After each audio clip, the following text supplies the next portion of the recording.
तर उद्धव ठाकरेंना आमदार खासदार सोडून जातात, मात्र त्यांना जाग येत नाही. त्यांचं नेतृत्व कुणालाही मान्य नाही.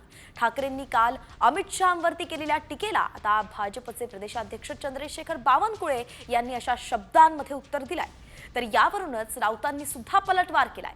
बावनकुळेंना महसूल मंत्री पद दिलं हा गुन्हा असल्याचं राऊत म्हणाले आहेत.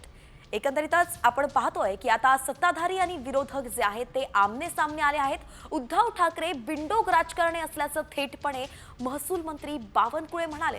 तर बावनकुळेंना महसूल मंत्रीपद दिलं हा गुन्हा असल्याचं आता राऊत म्हणाले आहेत. भाजप आणि ठाकरे गटामध्ये हा वार पलटवालाचं सत्र जे आहे ते सुरू झाल्याचं पाहायला मिळत आहे. उद्धव ठाकरेंवरती अतिशय शेलक्या शब्दांमध्ये बावनकुळेंनी टीका केली आहे.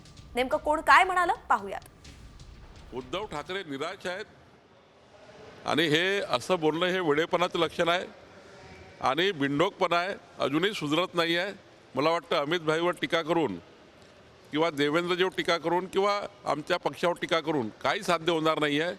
जी आज परिस्थिती आहे त्यापेक्षाही वाईट परिस्थिती होईल आणि आमच्याजवळ अजून त्या ठिकाणी जनमत वाढेल आणि उद्धव ठाकरेंचं जनमत हे रोज कमी होईल. हे जे कोणी सद्ग्रस्त आहेत बावनकुळे, हे तेच ना ज्यांनी 600 कोटीचा भूखंड 1 रुपयाला घेतला आणि महाराष्ट्र लुटला. हेच ते गृहस्थ ना. असा बालिशपणा आम्ही कधी करणार नाही महाराष्ट्र लुटण्याचा. 600 कोटीचा भूखंड 1 रुपयाला.